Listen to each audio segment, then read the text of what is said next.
One of the greatest deceptions of the spiritual life is to make what is hard sound easy and to make what is difficult sound impossible.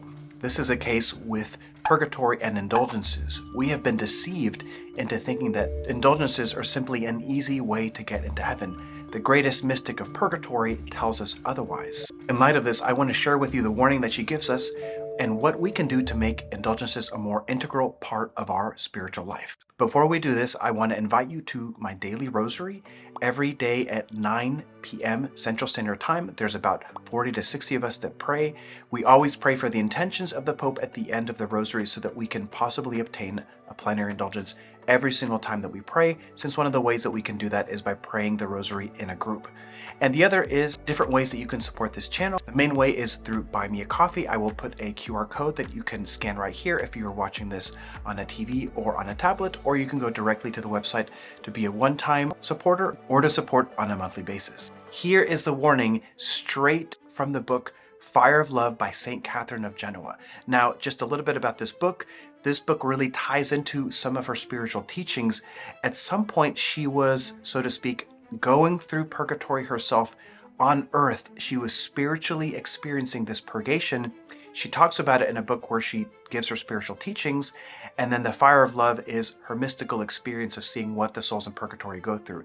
Towards the end of this book, she gives this warning, and this is really the meat of what I want to share with you. And so that blessed soul, seeing the aforesaid things by the divine light, said, I would willingly send up a cry so loud that it would put fear in all men on earth. I would say to them, wretches, why do you let yourself be thus blinded by the world? You whose need is so great and grievous, as you will know at the moment of death, and who make no provision for it whatsoever. You have all taken shelter beneath hope in God's mercy, which is, you say, very great, but you do not see that this great goodness of God will judge you for having gone against the will of so good a Lord. His goodness should compel you to do all his will, not give you hope in ill doing. For his justice cannot fail, but in one way or another must be fully satisfied. Cease to hug yourself saying, I will confess my sins and then receive plenary indulgence, and at that moment I shall be purged of all my sins and thus shall be saved. Think of the confession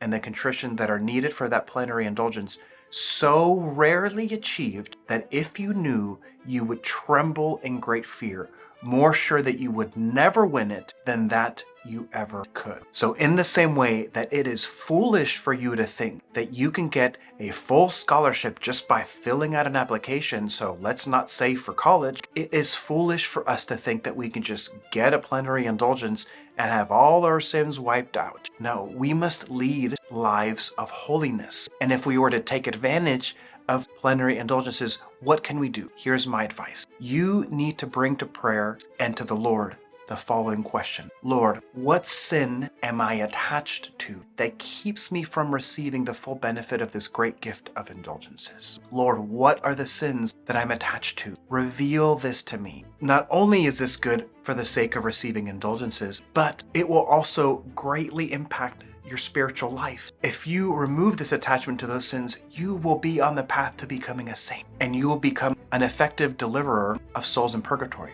Now, one question and thing that you may be thinking of is, well, if plenary indulgences are so difficult to get, why don't we just stick to the promise of Divine Mercy Sunday? Now, here's an answer to that. First of all, the Divine Mercy promise is only once a year, and it cannot be applied to the souls in purgatory. It can only be applied to the person doing it. That makes it very different than plenary indulgences, which you can obtain one every single day, and you can apply it for the souls in purgatory. So think about that. If you really want to use indulgences for the sake of helping the souls in purgatory, you must take this warning into account.